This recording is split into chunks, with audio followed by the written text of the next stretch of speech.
బాబు ఈజీగా గెలిచేయగలడు. ఎందుకని? వైఎస్ఆర్ కాంగ్రెస్ పార్టీ పని అయిపోయింది. మరి అట్లాంటప్పుడు కమ్యూనిస్టులతో పొత్తు ఎందుకు పెట్టుకుంటున్నారు?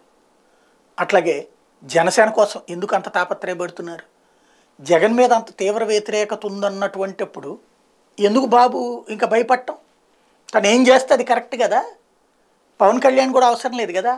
కానీ అందరినీ కలుపుకెళ్తున్నారంటే జగన్ విషయంలో ఆయన భయం ఆయనకుంది, నెంబర్ 1.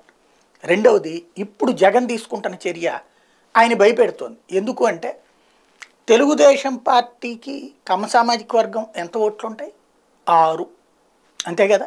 పోనీ 7 వాళ్ళ లెక్కనే చెప్పుకుంటే కనుక 7% ఓట్లు ఉన్నటువంటి వాళ్ళు సుదీర్ఘకాలం పాటు అధికారంలో ఎట్లా ఉండగలిగారు? కులాల ఆధారంగా ఓట్లేస్తారా? ఇవన్నీ మాట్లాడతాం మనం. మరి వాళ్ళైతే కులం ఆధారంగానే ఓట్లేస్తున్నారు కదా.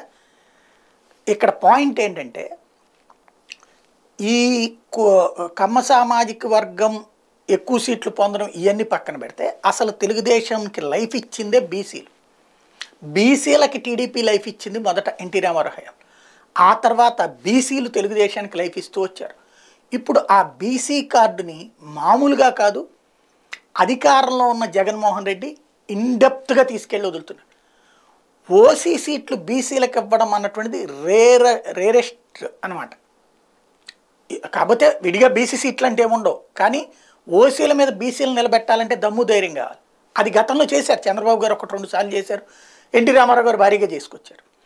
ఇప్పుడు ఆ ధైర్యం చంద్రబాబుకి చాలనప్పుడు జగన్మోహన్ రెడ్డి చేస్తున్నారు. ఏకంగా 11 వరకు ఎంపీ సీట్లు, దాదాపు 40-50 వరకు ఎమ్మెల్యే సీట్లు ఇవ్వబోతున్నారు.